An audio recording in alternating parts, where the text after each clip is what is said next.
نحمده ونصلي على رسوله الكريم اما بعد سورة الاعراف پارا نمبر 8 رکو نمبر 3 آیت نمبر 26 خلاصه د رکو پس تهغینا لفظی ترجمه مخک رکو کی تذکرہ دی خبری وا چې رب العالمین آدم علیہ الصلات والسلام پیدا ک مسجود للملائکه وګرځاو دغه شیطان هغوی دوککړه جنت نمرا اوتل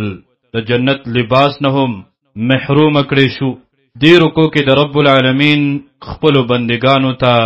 درې خطاب دي.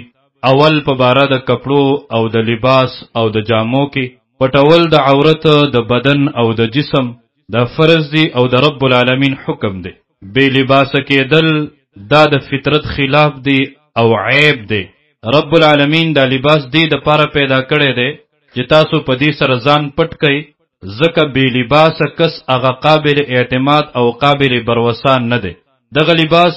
دا به ډیر باریک نری نوي او کله چې کپڑے جوړی نو هغه به ډیری تنګي نوي او په دغه کپړو کې به مشابهت د مشرکین او د کفار او د فساقو نه کوي. دغه کپڑے به د تکبر او د غرور نوي، په کپړو کې به اسراف نوي او تکلفات بنوي.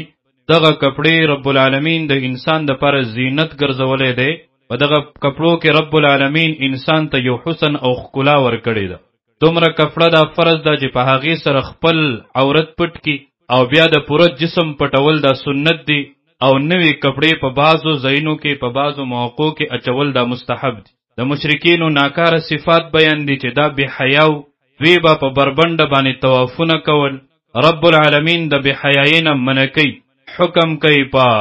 پابندۍ د مانځه سره عدل او انصاف سره. د عبادت مستحق هغه صرف یو الله دی او دغه الله ته په خپلو مشکلاتو کې اوازونه کوي. د مرګ نه پس دوباره ژوندون دا حق دی. کلم چې تاسو الله ته ودرېږئ نو په داسې حال کې ودرېږئ چې ستاسو کپړې جامې پاکې وي او په ښکلي شکل او صورت ادب او احترام سره الله ته ودرېږئ. دغه مشرکینو ناکاره صفات دا هم چې خوراک به نه کوو، رد دی د هغوی په دغه غلط رسم باندې او رد په شرک فعلی باندې چې تاسو خوراک کوئ او بس کوئ، اسراف مکوئ، دغه شیزونو په ځان باندې محرموئ. د حلت او حرمت اختیار د الله سره دی. اعوذ بالله من الشیطان الرجیم بسم الله الرحمن الرحیم یا بنی آدم اے اولاد حضرت آدم علیہ السلام مراد تر قیامت پورې ټول انسانان قد یقینا انزلنا منگ را لگلے دے منگ پیدا کری دی علیکم پتاسو باندے استاسو دا پارا لباسن داس جامی اظہار د نعمت دے یواری چی پٹوی سوآتکم عورتنا استاسو وریشا او خائص دے استاسو دا پارا دا دا اللہ نعمت ذکر دے چی تاسو خپکی گئی پا دی خبر بانے چی زمنگ په جسم باندې بدن باندې د چا نظر ولګي. ولباس التقوا او جامې د پرهیزګارۍ ذالک دا خیر ډېر غوره دي. او څو غټ اصول هغه موږ په خلاصه کې بیان کړي دي لپاره د کپړو او جامو. ذالک دا من آیات الله د نخو د الله ندی، د نعمتونو د الله ندی او مقصد په دې کې دا دی لعلهم دې د پارا چې تاسو یذکرون نصیحت واخلی. دویم خطاب یا بنی آدم اے اولاد حضرت آدم علیہ السلام ټول انسانان تی مراد. لا یفتننکم الشیطان فتنه کې دی وان چوي تاسو لرا شیطان لموقع مور کوي د هغه په وسوسې باندې عمل مکوي. کما اخرج ابویکم لکه څنګه چې ویستلیو هغه مور او پلار ستاسو من الجنت د جنتنا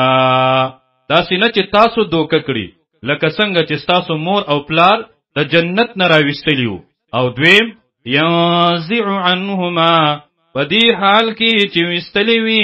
د هغوی نه لباسهما جامې د هغوی اغا جنت لباس نه محروم کړه. لیریهما چې اوخی هغوی تا سوآتهما عورتنا بدننا د هغوی چې د یو بل د ستر زینو ورته ښکاره شي. انه بشکا دغه شیطان یراکم وینی تاسو لرا هو دی وقبیله اولاد دهغه من حیث دهغه زینا لا ترونهم جنوینی تاسو دوی لرا شیطان او لخکر دهغه وینی تاسو لرا په داسې طریقه چې تاسو ته پته نه لګي د داسې ځایونه چې تاسو یې لیدلی نشي ځکه خو چې کلم کپړې اچوئ کپړې وباسئ نو چې کوم مسنون طریقه ده هغه اختیاروئ چې کوم مسنون دعاګانې دي هغه وایي انا بشکا جعلنا الشیاطین ګرځولې دي موږ شیطانان اولیاء ملګري للذین د هغې خلقو دپاره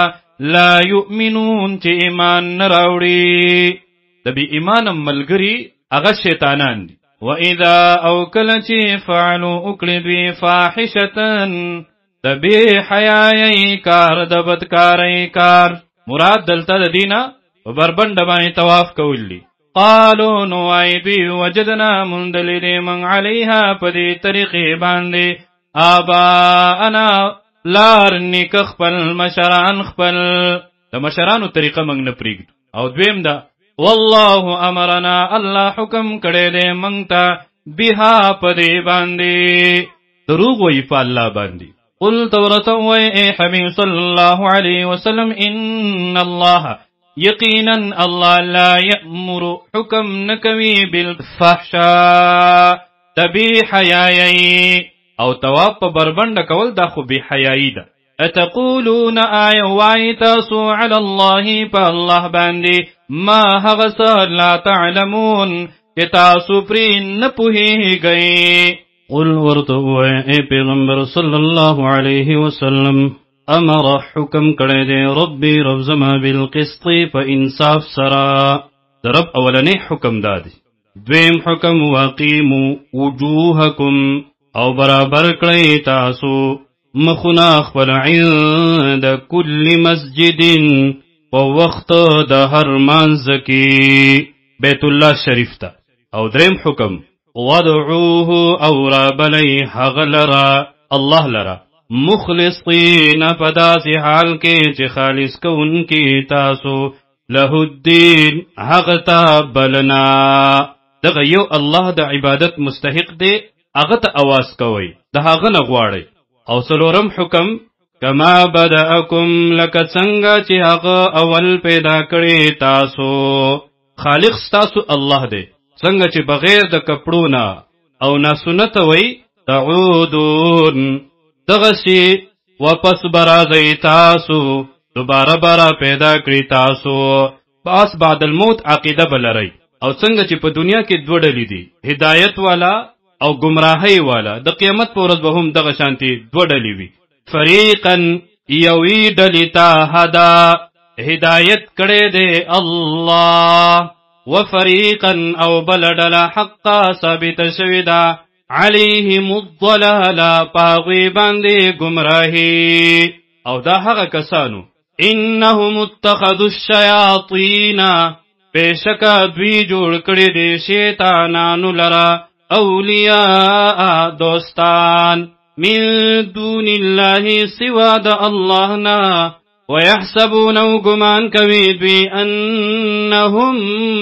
مهتدون چې بشک دوی لار مندون کې دي دریم خطاب د رب العالمین انسانانو ته یا بنی آدم اے اولاد د حضرت آدم علیه السلام اے انسانانو اے بندگانو د الله خذو زینتکم انسی خائص پل عند کل مسجد په وخت د هر مانځ کې کله الله ته ودرېږئ په جمعات کې نو خیسته جامې اغوندئ په ښکلي انداز سره په عاجزۍ سره په ښکلي طریقې سره الله ته ودرېږئ او الله ستاسو دپاره دغه شیزونه حلال کړي دي تاسو یې مه حراموئ وکلوا او خورئ واشربوا او اسکئ ولا تسرفوا او فضل خرچ مه کوئ انه زکه چې هغه الله لا يحب المسرفين نخوخوی فضل خرچی کون کی